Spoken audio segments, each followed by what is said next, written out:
أعوذ بالله من الشيطان الرجيم. بسم الله الرحمن الرحيم.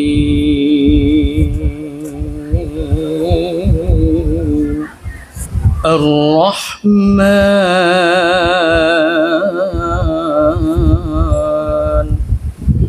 علم القرآن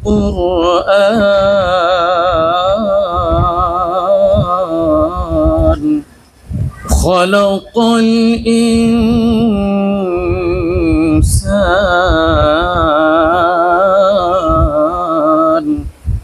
علمه البيان.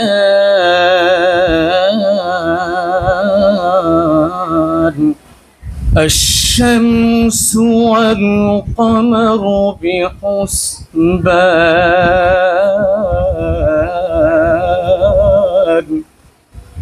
والنجم والشجر يسجدان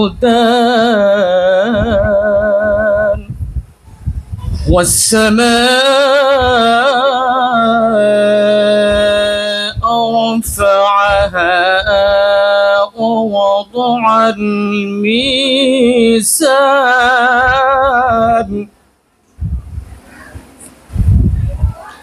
ألا تطغوا في الميزان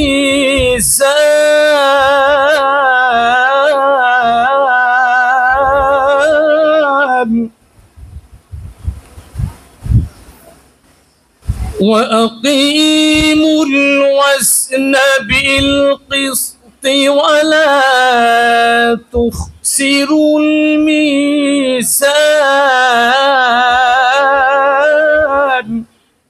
والأرض وضعها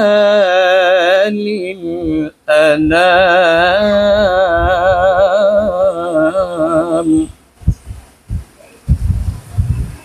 فيها فاكهة والنخل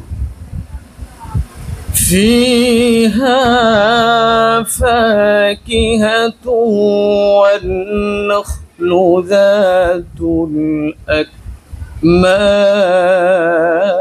الأكمام والحب ذو العصف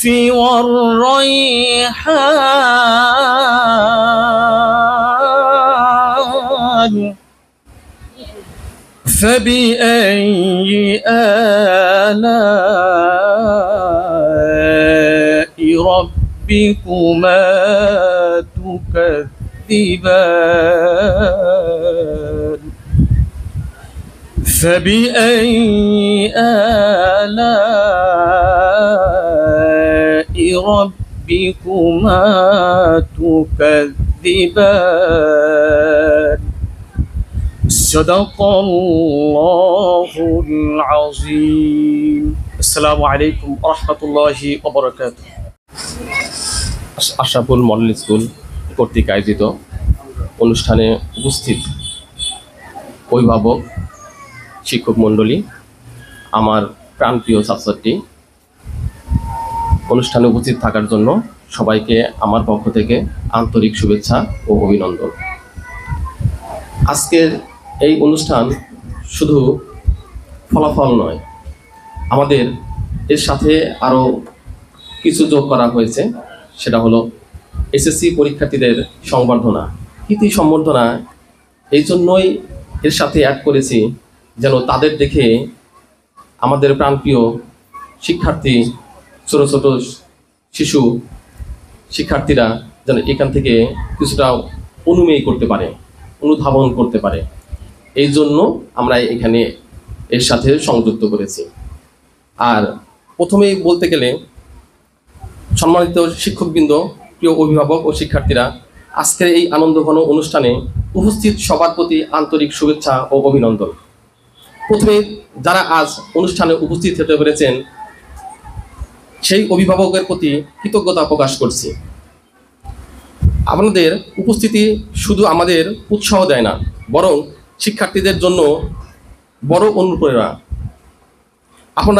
আপনারা সব সময় আমাদের জন্য আন্তরিকভাবে কাজ করেছেন। আমরাও আপনাদের যতটুকু পেরেছি দেওয়ার চেষ্টা করেছি। আমরা কতটুকু দিয়েছি সেটা বলতে গেলে বলা যায়, আমাদের স্কুলটি 2008 সালে স্থাপিত হয়েছে। আমরা একটা স্কুল এত বড় একটা পর্যায়ে এমনি আসতে পারেনি। এর পিছনে রয়েছে শিক্ষকদের অক্লান্ত পরিশ্রম আর অভিভাবকদের ঐকান্তিকতা। এই সম্মিলিত প্রয়াসে আমরা পেয়েছি এই স্কুলের উন্নতি থেকে স্বর্ণ শিখরে। আপনারা হয়তো জানতে পেরেছেন, অর্থাৎ প্রাইমারি স্কুলের মধ্যে, অর্থাৎ বেসরকারি প্রতিষ্ঠানের মধ্যে আপনারা যদি শিক্ষা অধিদপ্তর থেকে খবর নেন তাহলে হয়তো বা সিরাজগঞ্জের মধ্যেই আমরাই সর্বপ্রথম স্থানে ধরে রেখেছি। শুধু পড়ালেখা দিয়েই সকল জায়গায় স্থাপন করা সম্ভব না। আপনারা জানেন, আমরাও তো শিক্ষার্থী, আপনারাও একসময় শিক্ষার্থী ছিলেন।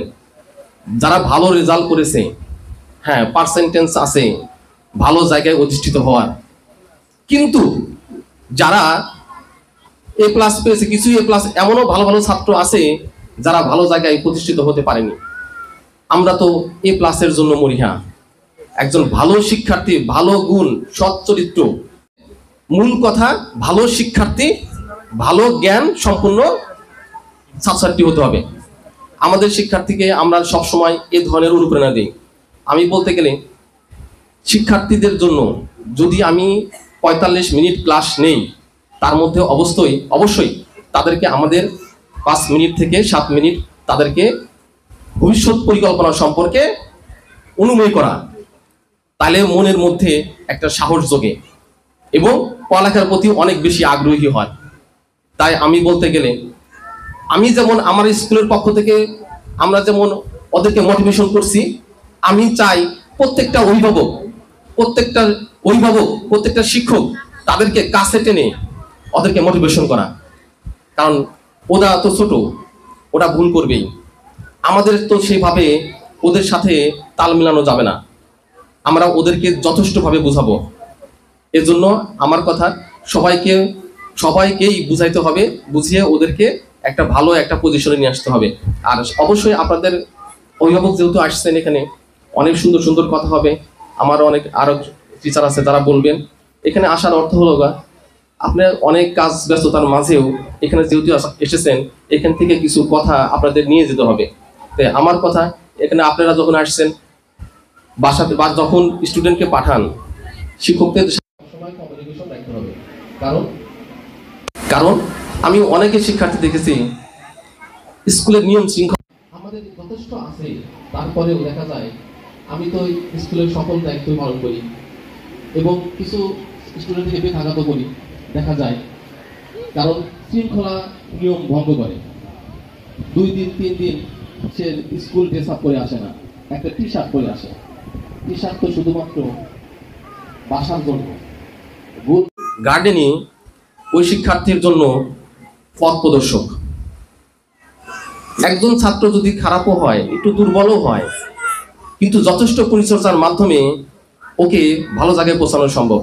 একটা চারা গাছ যদি মরার প্রবণতা হয়ে যায়, তারপরে যথেষ্ট পরিচর্যা করলে ওটাকে সতেজে রূপান্তরিত রূপ নেয়। তাই আমি আর বেশি কথা বলবো না।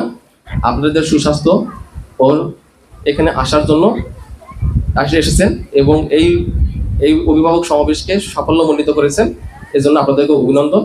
ধন্যবাদ ইমরান স্যারকে আমাকে আমাদের এই অনুষ্ঠানে একটি সুন্দর সুযোগ দেওয়ার জন্য, যে আমার কিছু কথা আমি আপনাদের সামনে রাখতে পারবো এবং আশা রাখবো আপনাদেরও কিছু কথা আমরা শুনতে পারবো। এই পর্যায়ে আমাদের প্রথমে আসবে আমাদের কৃতি শিক্ষার্থী যারা এসএসসি পরীক্ষা দিয়ে বের হয়ে গিয়েছে। ওরা শুধু আসলে বের হয়ে যায় নাই, ওরা আমাদের সাথেই আছে। ওদের সাফল্য আমাদের সাথে আছে। ওদের সাফল্য আমাদের স্কুলের পাশে একটা তারকা মণ্ডিত করে গেছে, যেটা সব সময় জ্বলজ্বল করে থাকবে। এবং আরো আছে আমাদের ছোট ছোট শিক্ষার্থী যারা প্লে থেকে দশম শ্রেণী পর্যন্ত আমাদের স্কুলে আছে এবং তারা একটা সুন্দর ফলাফল আমাদের এই অর্ধবার্ষিকী পরীক্ষায় আমাদের দিতে পেরেছে। এখন আমার কথার আমি প্রথম পর্যায়ে নিয়ে আসব। আপনাদের কাছে আমাদের অনুরোধ থাকবে বা আমার অনুরোধ থাকবে, বিগত 8 মাসে আমরা আপনাদেরকে কতটুকু সেবা দিতে পেরেছি। আমাদের সেবায় আপনারা আমাদের সম্পর্কটা হবে সহজ সরল। আমরা আপনাদের কথা শুনবো এবং আপনাদের মতামত জানবো এবং আপনারাও আমাদের কাছ থেকে অনেক কিছুই প্রত্যাশা রাখতে পারবেন। এ পর্যায়ে আমি আমার একটা মতামত আপনাদের সাথে ভাগাভাগি করে নিতে চাই। সেটা হচ্ছে, আমাদের এখানে আজকে যে সমস্ত অভিভাবক উপস্থিত আছেন এদের মধ্যে আমাদের 70% অভিভাবক আছে প্লে থেকে দ্বিতীয় শ্রেণী পর্যন্ত এবং মাত্র 30 থেকে 25% অভিভাবক আছেন অষ্টম থেকে দশম শ্রেণী পর্যন্ত এবং কিছু কিছু ক্ষেত্রে আসলে এর থেকেও কম। কিন্তু আমাদের পরিস্থিতিটা কি আসলে এরকমই হওয়া উচিত ছিল? না, আমার মনে হয় না। যারা প্লে নার্সারিতে পড়ে ওরা থাকবে আসলে মাঠে, ওরা ছোটাছুটি করবে, আঁকাআঁকি করবে, বিভিন্ন প্রতিযোগিতামূলক কাজে অংশগ্রহণ করবে। ওদের পড়াশোনাটা হবে শেখার মাধ্যমে, ওরা শিখবে, দেখবে, জানবে, খেলবে, শিখবে। কিন্তু আমরা যারা নবম দশম শ্রেণীতে পড়ি অথবা যারা হাই সেকশনে আছি, ষষ্ঠ থেকে দশম শ্রেণী পর্যন্ত, এই পর্যায়ের শিক্ষার্থীদের আসলে অতিরিক্ত কেয়ার নেওয়া প্রয়োজন।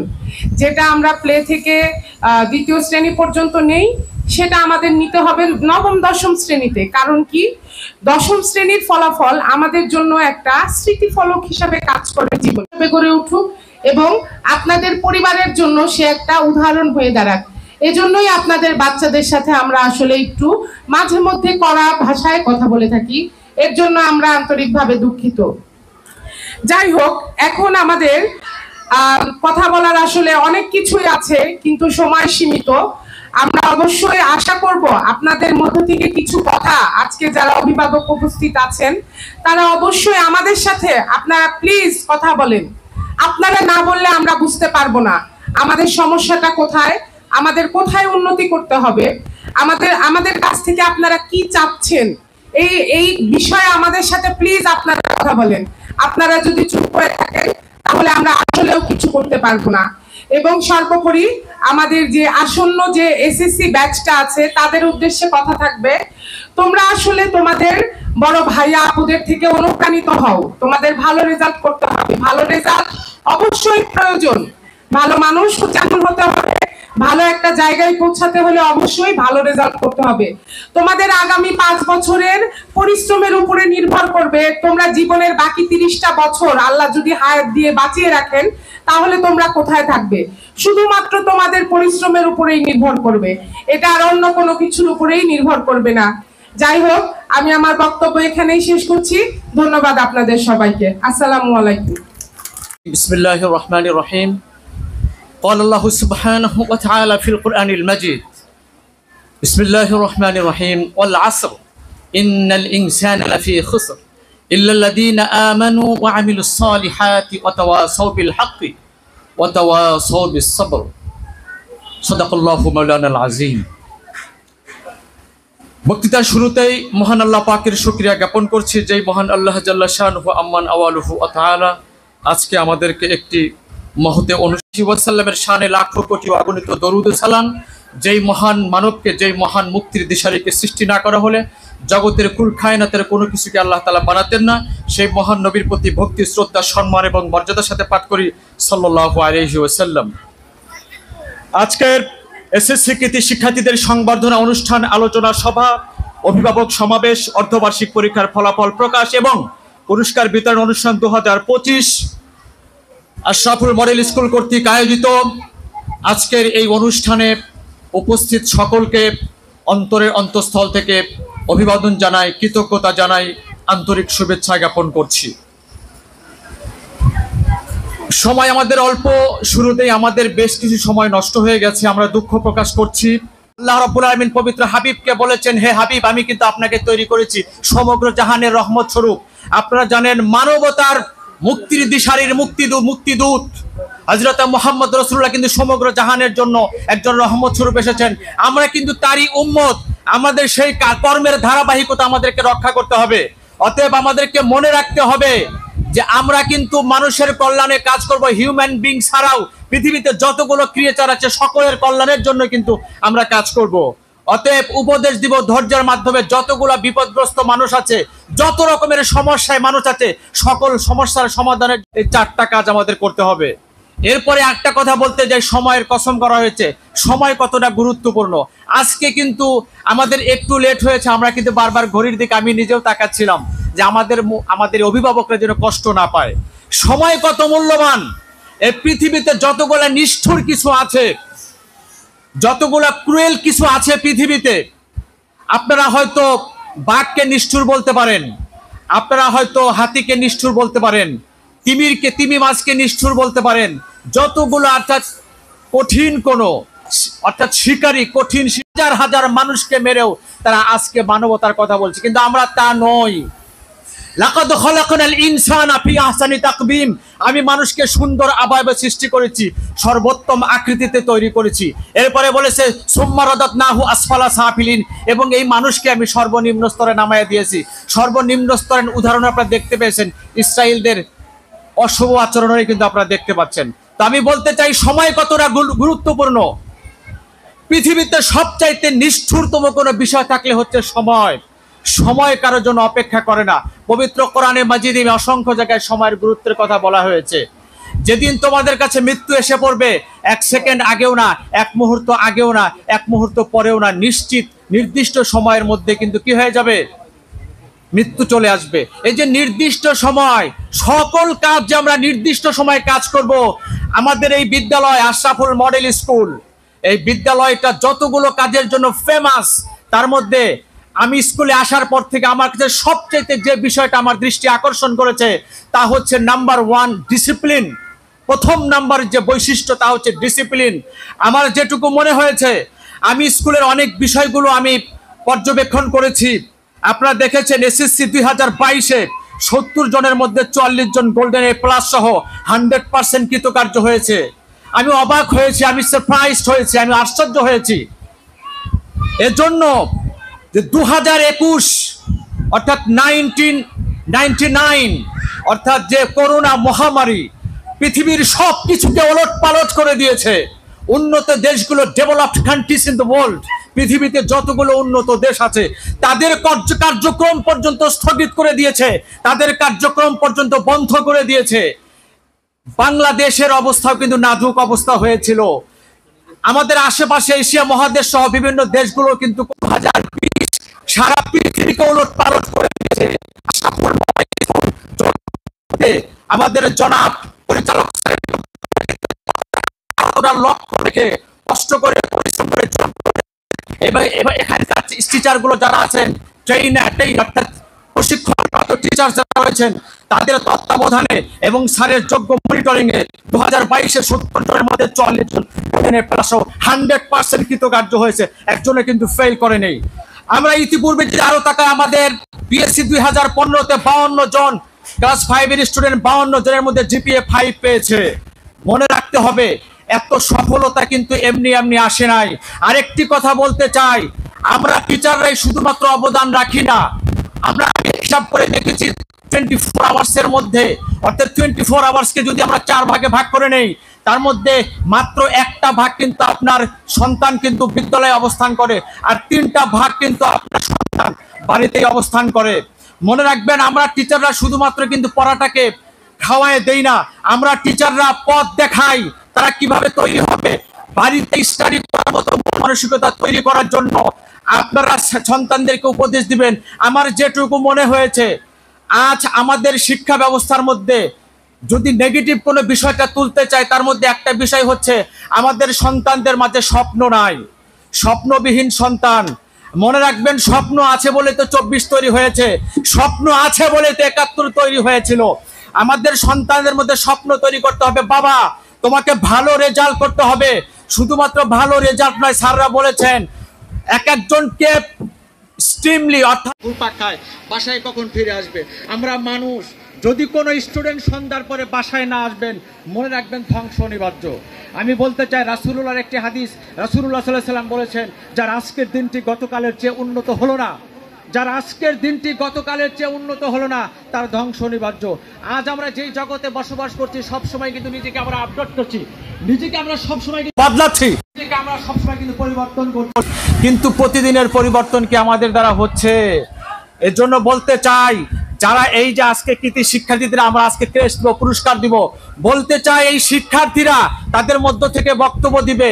এই যে তারা ভালো রেজাল্ট করেছে, রাতের পর রাত তারা পরিশ্রম করেছে, স্টাডি করেছে, যদি কঠোর স্টাডি তারা না করত এবং আমাদের নির্দেশনা যদি তারা ফলো না করত এবং আপনাদের ইচ্ছা আকাঙ্ক্ষা আপনারা যদি বাসায় মনিটরিং না করতেন, তাহলে গোল্ডেন প্লাস এ প্লাস কিন্তু সম্ভব হতো না।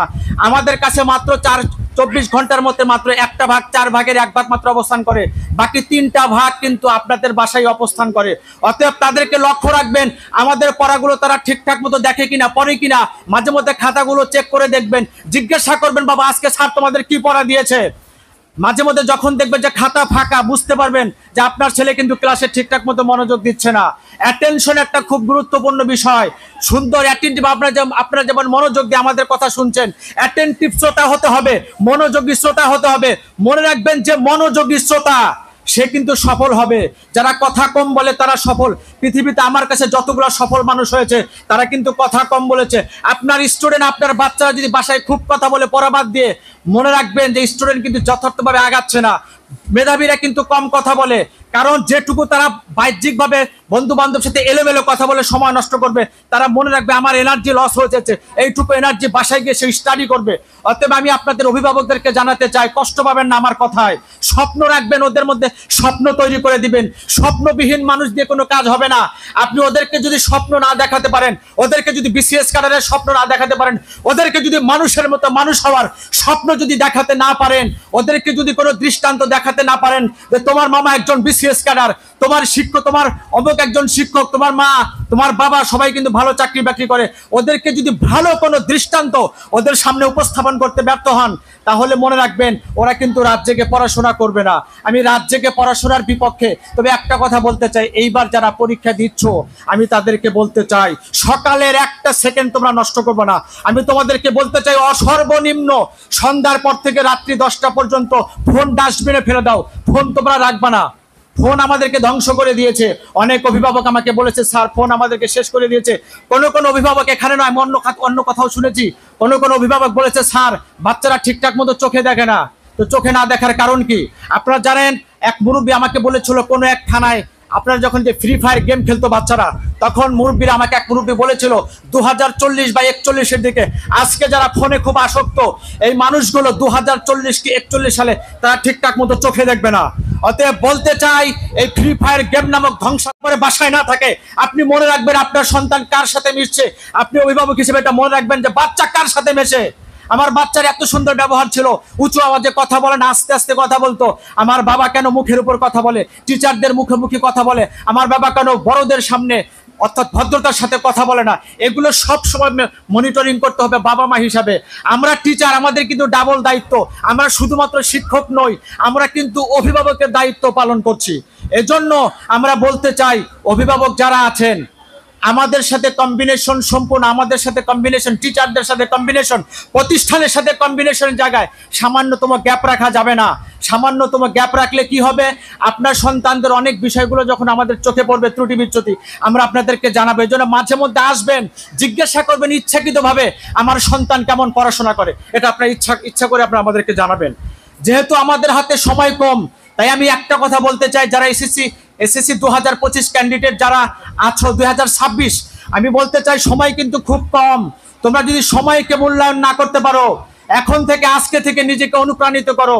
তোমরা নিজেদেরকে বারবার চার্জ দাও, নিজেদেরকে চার্জিত করো।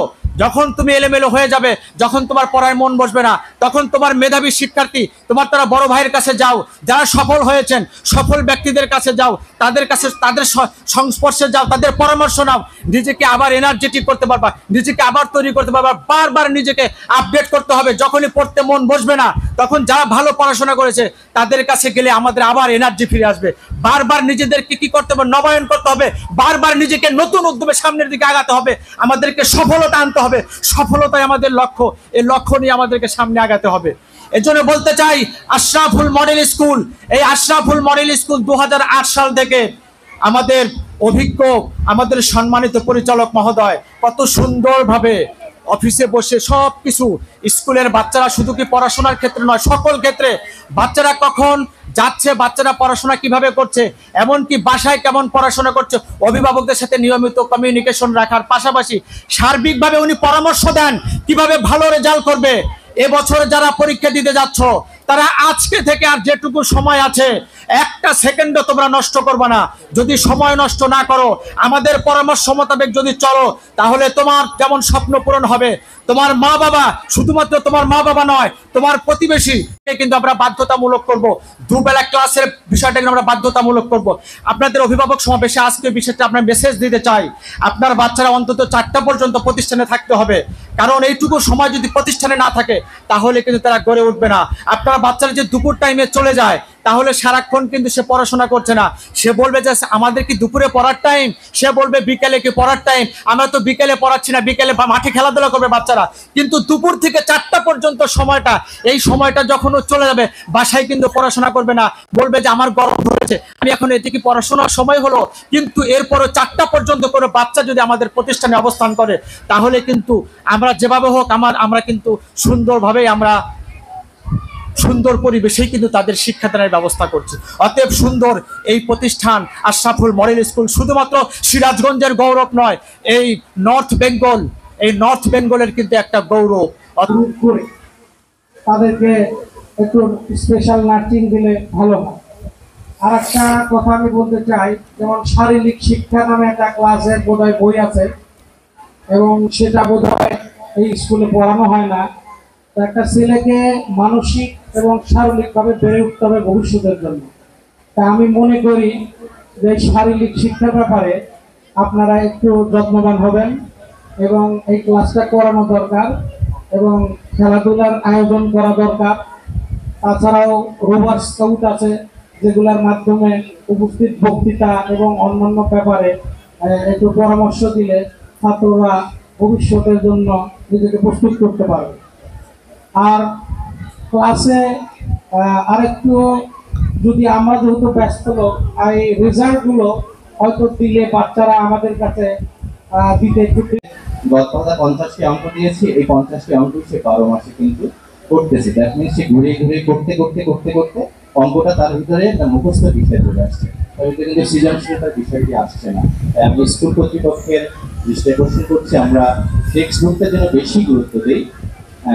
শিট থাকবে, পাশাপাশি শিট থাকবে, কোনো সমস্যা নেই, কিন্তু টেক্সট বুকটা যদি বেশি গুরুত্ব দিই, তাহলে আমি আমার পরবর্তী জীবনে, আমার শিক্ষার্থীদের পরবর্তী জীবনে এটা বেশ লাভবান হবে, বিশেষ করে ভার্সিটি ভর্তি পরীক্ষায়, ডুয়েট ভর্তি পরীক্ষায়।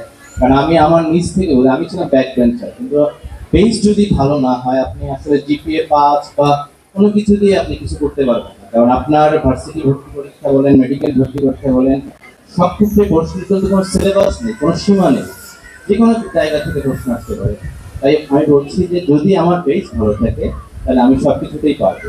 এই জন্য আপনাদের আবারও দৃষ্টি আকর্ষণ করছি, বেসটা কীভাবে ভালো করা যায়। আর বেসটা মনে হয় ভালো করতে হবে টেক্সট বুকটা, পুরো টেক্সট বুকটা যদি আমি রিডিং করাই, আমার মনে হয় যেটা সবচেয়ে ভালো ফল বয়ে নিয়ে আসে প্রত্যেকটা শিক্ষার্থী। খুবই সুন্দর ভাবে আপনি যখন একটা বাচ্চাকে বাইরে প্রাইভেট পড়তে দিবেন, 1 ঘন্টার মধ্যে আপনার বাচ্চাকে 1 থেকে 1.5 ঘন্টার মধ্যে সব সাবজেক্ট পড়াবে, একজন টিচারই পড়াবে। কিন্তু এখানে যখন আপনার বাচ্চা একটা কোচিং করছে, সেটা 2 ঘন্টা হোক, 2.5 ঘন্টা হোক বা 3 ঘন্টা হোক, প্রত্যেকটা সাবজেক্টের জন্য আলাদা টিচার আছে, তারা নিজ দায়িত্বে সেই সাবজেক্টটাকে এত গুরুত্বের সাথে পড়ায়, যেটা আপনি অন্য কোথাও পাবেন। এখন আমাদের অভিভাবকদের মধ্যে একটা ভ্রান্ত ধারণাই আমি বলবো, কারণ হচ্ছে আমরা যখন বসি ক্লাসের ফাঁকে, দেখা যায় অনেক অভিভাবকরা বলে যে যারা কোচিং এ পড়ে টিচাররা তাদেরকে পরীক্ষা সবকিছু আগে থেকে বলে দেয়।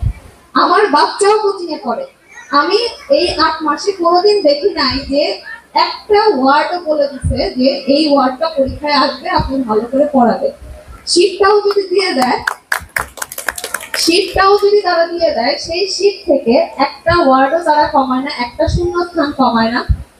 গত দ্বিতীয় সাময়িক পরীক্ষাতে এ থেকে কি পর্যন্ত সম্ভবত নার্সারিতে আপনার 3টা করে 5টা করে ওয়ার্ড শেখানো হয়েছে, ওয়ার্ড মিনিং শেখানো হয়েছে, সেখান থেকে শূন্য স্থান দেওয়া হয়েছে, কিন্তু একটা একটা লেটারও কিন্তু বলে নাই যে থাক এটা পড়ানো দরকার না, এটা আসবে না।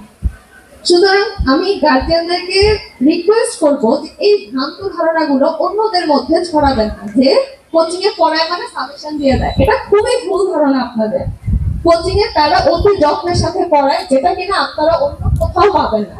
আমি বলছি না যে প্রত্যেকটা বাচ্চা আপনারা কোচিং এ দেন, সব বাচ্চার ক্যাপাসিটি একরকম না, স্কুলে করে সব বাচ্চারা থাকতে চাবে না এত লং টাইম, কিন্তু যারা থাকে দয়া করে তাদেরকে আপনারা নিরুৎসাহিত করবেন। ঠিক আছে, এটাই বলতে যাচ্ছিলাম। অনেক ধন্যবাদ।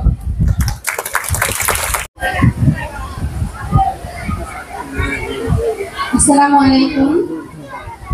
রজনীগন্ধা, 5ম শ্রেণী গালীবাখান গহনার মা। আমি কথা বলতে চাচ্ছি আর 5ম শ্রেণীর বাচ্চাদের কিছু সুবিধা অসুবিধা নিয়ে। সেটা হচ্ছে, প্রথমেই আমি বলবো 5ম শ্রেণীর বাচ্চাদের সমস্যা হচ্ছে এটা যে এই বছরে বেশ কয়েকবার ওদের ইংরেজি টিচার চেঞ্জ করা হয়েছে, যেটা ওদের উপর খুব বাজেভাবে একটা ইফেক্ট ফেলছে। বাচ্চারা কোনো টিচারের পড়া বুঝতে পারতেছে, কোনো টিচারের পড়া বুঝতে পারতেছে, এটা নিয়ে ওদের মনের মধ্যে অনেকটা কনফিউশন তৈরি হয়ে যাচ্ছে। ওরা হয়তো ক্লাসে বলতে পারতেছে না, বাসায় যা বলে, বারবার বলি আসে। তো এতটুকুই বলবো পরিচালক স্যারকে যে ওদের সুবিধা অসুবিধা এবং ওদের শেখার সাথে যাতে ওরা ভালো রেজাল্ট আরো ভালোভাবে করতে পারে, সেজন্য ওদের টিচার একটা ফিক্সড করে দেওয়ার জন্য আছে কতটুকু সময়, ক্লাস 5 আর আছে কয়েকটা মাস, আর ওদের যেন কোনো অসুবিধা না হয়। আর অঙ্ক টিচার একজন একভাবে বোঝায় বা কোচিং অন্যজন আরেকভাবে বোঝাচ্ছে, সেটা নিয়েও সমস্যা হয়। রেজাল্টের সময় গিয়ে দেখা যাচ্ছে যে ম্যাম একভাবে করাচ্ছে, স্যার অন্যভাবে খাতা দেখতেছে, এগুলো নিয়ে তো আমি এতটুকুই বলবো, আগামী যে অবস্থানে আছে সে অবস্থানে রাখে, সহযোগিতা করে। আর অনেকেই এ ধরনের কথা অবশ্যই বলে, যে আমিও ওই একটা কথাই বলবো, কেউ এই ধরনের কথা বলবেন না। আমার বাচ্চা স্কুল করে, স্কুল টাইমটা সকাল 8টা থেকে 7:30টার মধ্যে বাসা থেকে বের হয়ে আসে, সারাটা দিন প্রায় সেই স্কুল থেকে বিকেল 4টায় সে বাসায় ফেরে। তাতে সে যে রেজাল্টটা করে, তাতে কেউ এই কথা বলবেন না যে গহনা কোচিং করতেছে বলেই গহনা বরাবরই ফার্স্ট। গহনা এখন কোচিং করতেছে, কিন্তু গহনা প্লে থেকে বরাবরই যে ভালো রেজাল্টটা করে আসতেছে, সেটা শুধু কিন্তু কোচিং করার জন্য নয়। তখন কোচিং ছিল না, প্রথমত প্লে থেকে ক্লাস করতো, তখন যে টিচারগুলো ছিল, আমি প্রথমে বলবো ইংলিশ ইমরান স্যারের, অঙ্ক ক্লাসটা ছিল খুশি ম্যামের, তারা ছোট থেকে খুব ভালোভাবে শিখিয়ে আসছে তাদের। আর আরো অন্যান্য টিচাররাও ছিল, তারাও খুব ভালোভাবে পড়াইতো। আমিও বাসায় দেখতাম, সেখান থেকে মেয়ে ভালো রেজাল্ট করে আজ ক্লাস 5 পর্যন্ত ভালো রেজাল্ট করে আসতেছে। এখানে টিচারদের সম্পূর্ণ সহযোগিতা আছে, বাচ্চারাও টিচারদের সাথে কম্প্রোমাইজ করে নিজেদের সবকিছু রপ্ত করে নিচ্ছে। সেখান থেকে কিছু গাইডেন এমন ভাবে বলে যে কোচিং করতেছে ভাই ভালো করতেছে, কিছু স্টুডেন্ট আছে ওর ক্লাসমেটই, তারাও এই ধরনের কথাই বলে যে কোচিং করে বলে ভালো রেজাল্ট করতেছে। আসলে কি তাই না? টিচাররা কোনোদিনও কোচিং করে এটা বলে দেয় না যে এটা পড়ো, এটা কিন্তু আসবেই, এটা পড়ার দরকার নাই, আসবে না। তো সবশেষে আমি একটা কথাই বলছি পরিচালক স্যারকে, যে আপনি ক্লাস 5 এর যে কয়েকটা মাস আছে একটা ইংরেজি টিচার ফিক্স করে দিবেন এবং ভালো টিচার দিবেন, যার পড়া ওরা বুঝতে পারে। অঙ্ক সেম, যে পরীক্ষা নিচ্ছে খাতাটা যেন সেই ম্যামই দেখে। সম্ভবত 9 স্যার আর ক্লাস 5 এর অঙ্ক ক্লাসটা হচ্ছে শিমু ম্যাম। আমি শিমু ম্যাম পরীক্ষার প্রশ্ন করেন এবং আমি এটাই চাবো শিমু ম্যাম যেন খাতাটা নিজেই দেখেন। এই বলে আমি আমার সংক্ষিপ্ত বক্তব্য এখানে শেষ করছি। আসসালামু আলাইকুম ওয়া রাহমাতুল্লাহ। পরিচালক জনাব ইবনুল মুলক কায়সার সৈকত ভাই, আজকের এই আনন্দময় মুহূর্তে আমি একটা কথাই বলতে চাই। এই স্কুলে আমার 3টে মেয়ে পড়াশোনা করার অবস্থায় আছেন। বড় মেয়েটা এখান থেকে সাফল্যতার সহিত পাশ করে সরকারি কলেজে পড়াশোনা করে সে এখন ঢাকাতে কর্মরত অবস্থায় আছেন।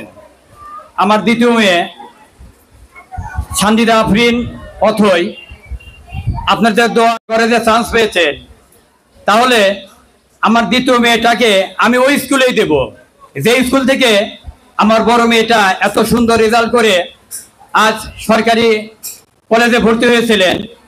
তারপরে আমি দ্বিতীয় মেয়েটাকেই এই আশরাফুল মডেল স্কুলেই ভর্তি করে দিই। যখন দেখতে পেলাম আমার দ্বিতীয় মেয়েটাও সাফল্যতার সহিত গোল্ডেন এ প্লাস পেয়েছেন। আমি এই স্কুলে বিগত 10 বছর যাবত পড়াশোনা করেছি। এই স্কুলের শিক্ষকদের কথা যদি বলতে যাই তাহলে তারা অনেক আন্তরিক এবং তারা আমাদের তাদের সন্তানদের মতো করে অনেক ভালোবেসেছেন। হয়তো সময়ের তাগিদে তারা আমাদের অনেক শাসনও করেছেন, কিন্তু তাদের এই শাসনটা ছিল ভালোর জন্য। আজকে এসে বুঝতে পারছি যে তারা আমাদের শাসনটা কেন করেছিল। যদি শাসন ঠিক মতো না করতো তাহলে হয়তো আমরা এই জায়গায় এসে পৌঁছাতে পারতাম না বা আমাদের সাফল্য এতটা ভালো হতো না। আমরা এসএসসি পরীক্ষায় আলহামদুলিল্লাহ একটা ভালো রেজাল্ট করে স্কুলকে উপহার দিতে পেরেছি। আশা করি সামনে তোমরা যারা আছো তারা আগামী দিনগুলোতে একটা ভালো রেজাল্ট করে এই স্কুলকে উপহার দিতে পারবে। আমাদের এই সাফল্যের পেছনে শিক্ষকরা অনেক গুরুত্বপূর্ণ একটা অবদান রেখেছে। তারা যদি আমাদের ঠিক মতো গাইডলাইনগুলো না দিত হয়তো আমরা এখানে আসতে পারতাম না, হয়তো আমাদের পড়াশোনাগুলো বিশৃঙ্খলভাবেই থেকে যেত। আর আমার সামনে যে আগামী দিনে যে আমার ছোট ভাই বোনগুলো আছে তাদের উদ্দেশ্যে যদি আমি কিছু বলতে যাই তাহলে তোমরা সময় নষ্ট করবা না, কারণ এই জীবনে সময়ের মূল্য অনেক। যদি তোমরা এখন ঠিক মতো না পড়ো, সময়ের মূল্য যদি ঠিক মতো না দাও, তাহলে হয়তো আগামী দিনগুলোতে ভালো করতে পারবা না। তোমাদের পড়াশোনার ক্ষেত্রে প্রথমেই তোমাদেরকে একটা রুটিন তৈরি করে নিতে হবে। যদি তোমাদেরকে আমি বলতে চাই তাহলে নিজেদের পড়াশোনার একটা রুটিন বানাতে হবে, সেই রুটিন অনুযায়ী তোমাকে নিয়মিত পড়তে হবে। আর স্কুল কোচিং সব জায়গাতে তোমাদের ভালো মতো পড়তে হবে। স্কুলকে তোমরা যেমন গুরুত্ব দিবা তেমনি বাসায় যেয়েও তোমাদের নিজেদের একটা সেলফ স্টাডি করতে হবে। যদি সেলফ স্টাডিটা তোমাদের ঠিক মতো না হয় তাহলে তোমরা যাই করো, যেখানে প্রাইভেটে দৌড়াও, কোচিংয়ে দৌড়াও, স্কুলে দৌড়াও, ভালো করতে পারবে না। যদি আমি নিজের কথাটা বলতে যাই, হয়তো যেখানে দিনে 3 থেকে 4 ঘন্টা নিজেকে সেলফ স্টাডি করতে হবে, আমি সেখানে 1 থেকে 2 ঘন্টা সেলফ স্টাডি করেছি। হয়তো ঠিক মতো করতাম না, কিন্তু সেই অনুযায়ী আমার রেজাল্টটা হয়েছে আলহামদুলিল্লাহ। যেটুকু হয়েছে আমি খুশি, কিন্তু আমাকে যদি আমি নিজের চেষ্টা আরও একটু করতাম, যদি সেলফ স্টাডিটা আমার আরও নিজের হতো, তাহলে হয়তো আমি আরও ভালো একটা রেজাল্ট করতে পারতাম। কিন্তু যেটা হয়েছে সেটাতে আমি আলহামদুলিল্লাহ অনেক খুশি। সেজন্য তোমাদেরকে বলবো কখনো সময় নষ্ট তো করবাই না, তার সাথে স্কুল, কোচিং, প্রাইভেট সবগুলোতে প্রায়োরিটি দিবা। তার সাথে নিজের বাসায় যখন পড়বা নিজেকে 3-4 ঘন্টা সময় দিবা। সেই 3-4 ঘন্টাতে তুমি তোমার মতো করে পড়বা, কোনো স্কুল কোচিংয়ের পড়া পড়বা না, শুধু নিজের মতো করে পড়বা। আবার নিজের মতো করে উল্টাপাল্টা পড়া যাবে না, সেটা ভালো করে পড়তে হবে, গোছায় পড়তে হবে। আর তোমরা সবসময় শিক্ষকদের সম্মান দিবা। লং টাইম আপনাদের বসে আছেন, অনেক কষ্ট করেছেন, এজন্য আমরা প্রতিষ্ঠানের পক্ষ থেকে কৃতজ্ঞতা পোষণ করেছি এবং আপনাদেরকে আমাদের অন্তরের অন্তঃস্থল থেকে প্রতিষ্ঠানের পক্ষ থেকে জানাই শুভেচ্ছা ও অভিনন্দন। আসলে এই অনুষ্ঠানটা আমাদের কয়েকটা আঙ্গিকে সাজানো হয়েছে। উদ্দেশ্য আমাদের এসএসসি কৃতি শিক্ষার্থীদের আমরা উৎসাহ উদ্দীপনা দেব, ওরা যেন আগামীতে আরও ভালো করে ইন্টারমিডিয়েট একটা ভালো রেজাল্ট করতে পারে। এই উদ্দেশ্যে প্রতিষ্ঠান থেকে ওদেরকে কীর্তি সম্বর্ধনা দেওয়া এবং পাশাপাশি আমাদের যারা সামনে এসএসসি পরীক্ষা আসন্ন যারা পরীক্ষার্থী আছে তাদের জন্য অনুপ্রেরণা হিসেবে নেবে এই অর্থে দেওয়া। কিন্তু দুঃখজনক হলেও সত্য, আমরা যাদেরকে বেশি এক্সপেক্ট করেছিলাম যে আজকের অনুষ্ঠানে আমাদের বিশেষ প্রয়োজন নবম শ্রেণী এবং দশম শ্রেণীর অভিভাবক, আমার মনে হয় সবচেয়ে নগণ্য এসেছে এই অভিভাবকগুলো। নবম এবং দশম শ্রেণীর অভিভাবকরা একটু হাত তুলবেন কি? দেখি কয়জন এসেছেন নবম দশমের, এই বছর নবম দশমে আছে এমন অভিভাবক একটু দু একজন হাত তুলেন দেখি কেমন এসেছে। তাহলে চিন্তা করেন কি অবস্থা। আমরা সবাই ভালো রেজাল্ট আশা করি, ভালো রেজাল্ট কামনা করি। আমার সম্মানিত এক অভিভাবক বলেছে অনেক সুন্দর কথা, কথাটা আমার ভালো লেগেছে, যে এই স্কুল থেকে 100 জনের 100 জনই যেন A+ পায়, 100% A+ পায়, সেই ব্যবস্থাটা আপনারা করেন। আসলে আমরা সেই ব্যবস্থাই করার জন্য আগ্রহী। আমরাও চাই এই প্রতিষ্ঠান থেকে 100% A+ পাক। অন্য জায়গায় 100% পাস করা চায়, আমরা চাই 100% A+ পাক। কিন্তু A+ পাওয়ার জন্য যে যে কাজগুলো জরুরি সেই বিষয়ে আগে আমাদের সচেতন হতে হবে। আমরা কতটুকু সচেতন হয়েছি গার্ডিয়ান, তা আপনারা এইটুকুই লক্ষ্য করেন। আজকে একটা অভিভাবক সমাবেশ, আজকে আমাদের মূল যাদেরকে দিয়ে এই সমাবেশটা সুফল মণ্ডিত হবে সেই অভিভাবকদেরই মানে খুবই নগণ্য পরিমাণ অভিভাবক এসেছেন। যদিও এখানে ভরপুর দেখা যাচ্ছে, কিন্তু আসলে আমাদের 30% এই অভিভাবকদের এই সচেতনতা, কিন্তু আমার 100% এই অভিভাবকদের সচেতনতা। 100% সচেতন হয় আমার বাচ্চা সবগুলো মেধাবী হতে হবে না, মেধাবীর প্রয়োজন নাই। আপনার বাচ্চাকে 100% স্কুলমুখী করেন। আপনি দেখেন আপনার বাচ্চা কয়দিন স্কুলে আসতেছে, এই জিনিসটা লক্ষ্য করেন। আপনার বাচ্চা স্কুলে পাঠাচ্ছেন, স্কুলের পরিবেশটা তাকে আগে দেন। স্কুলের পরিবেশমুখী না করে তাকে স্কুলে পাঠাচ্ছেন, তাহলে আপনার বাচ্চার কেমন শৃঙ্খলায় তো কিন্তু একটা অপমান বোধ লাগে। ওর ক্লাসে মিসটা যে করে ও আপনার জন্যই করে, ও আপনার জন্যই ক্লাস মিস করে। আসলে বোঝেন না আপনি বলতেছেন ও ভালো পড়ালেখা করে না। আপনি আগে এগুলো প্রত্যেকটা জিনিস আগে শৃঙ্খলায় আসেন। আপনি ওদের প্রতি মাসের বেতন প্রতি মাসে দেন, এবং বাচ্চারা প্রতিদিন স্কুলে আসার পূর্বে ওদের পোশাক আদি সঠিকভাবে পড়েছে কিনা এটা লক্ষ্য দেন। বাসায় যাওয়ার পরে দেখেন ওদের ব্যাগগুলো সঠিকভাবে সকল কিছু এনেছে কিনা। এই দুইটা জিনিসগুলো আপনারা আগে তদবির করেন। আপনি এটা যদি করতে থাকেন, দেখবেন আপনারা যতটুকু আশা করেন আশরাফুল মডেল স্কুল তার চেয়ে বেশি কিছু দেওয়ার আশা করে। আমাদের এই প্রতিষ্ঠান আপনাদের সহযোগিতায় এত দূরে এসেছে, আমরা হেরে যেতে চাই না, অনেক দূর এগিয়ে যেতে চাই। আর আরো অনেক দূর এগিয়ে যাওয়ার জন্য আমাদের এগুলো আপনাদের কাছে আমার বিশেষ অনুরোধ থাকলো। বাচ্চা কাচ্চা আমার স্কুলে একদিন কম আসুক তাতেও সমস্যা নাই, কিন্তু বাচ্চা যেদিন আসবে অবশ্যই ডিসিপ্লিন মাফিক এই প্রতিষ্ঠানে আসতে হবে। ডিসিপ্লিন মাফিক ওর পোশাক পরিচ্ছদ সঠিকভাবে নিয়ে আসবে। আর একটা দুঃখজনক, আমাদের এই প্রত্যেকটা বিষয়কে আমরা প্রাধান্য দেব, এবং এটা আমরা সামনে থেকে যেটা চলে গেছে পাস্ট ইজ পাস্ট, আমরা সামনে কিভাবে এগিয়ে নেওয়া যাওয়া যায়। যাদের বাচ্চাগুলো আজকের পরীক্ষায় ভালো রেজাল্ট করেছে তাদের তো আমরা কনগ্রাচুলেশন জানাই। যারা ভালো করতে পারে নাই, এদেরও মেধা শক্তি ভালো রয়েছে, এদের সাপোর্টটা একটু চলমান থাকবে। প্রতি পরীক্ষায় আমরা এই পুরস্কারটা দিয়ে যাব। এরপরে আমার বাচ্চাদের পোশাক আদি আছে কিনা এটা লক্ষ্য রাখতে হবে। এক সেট বানায় দিলাম চলবে না। দেখেন যদি আমার বাচ্চা স্মার্টফোনের যখন আবদার করে, খাইতে চায় না, এই করতে চায় না আবদার, কিন্তু তখনই আমরা তাড়াতাড়ি মিটাই।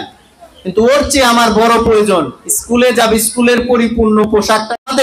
আমরা 2010 সাল থেকে এসএসসি ব্যাচ পার করি, 2010 সাল থেকে এসএসসি ব্যাচ করি। এবার 26 সাল আসবে, 16 বছর, একটা অভিজ্ঞতারও প্রয়োজন রয়েছে। আমরা জানি কোনগুলো এসএসসি পরীক্ষায় আসবে, কোনগুলো হয়, আলোচনা করা হয়, এবং দিক নির্দেশনামূলক আমরাও তাদেরকে অনেক কিছু জানাই দেই, এবং সে অনুযায়ী ওনারা কাজ করছে। এই জন্যই বলছি যে গার্ডিয়ানরা যদি আপনারা আরো কমিউনিকেট বাড়ান, কারণ আমি তো কোনো ক্লাস এখন আর নেই না, আপনার বাচ্চার কি গ্যাপ পড়তেছে। পুরস্কার সংবর্ধনা প্রদান করা হবে। প্রথমেই মোসাম্মদ সাদিয়া আক্তার। আমরা একটু জোরে করতালি দেব। শেষ দিকের সময়টা আপনাদের কাছে আমরা চেয়ে নিচ্ছি।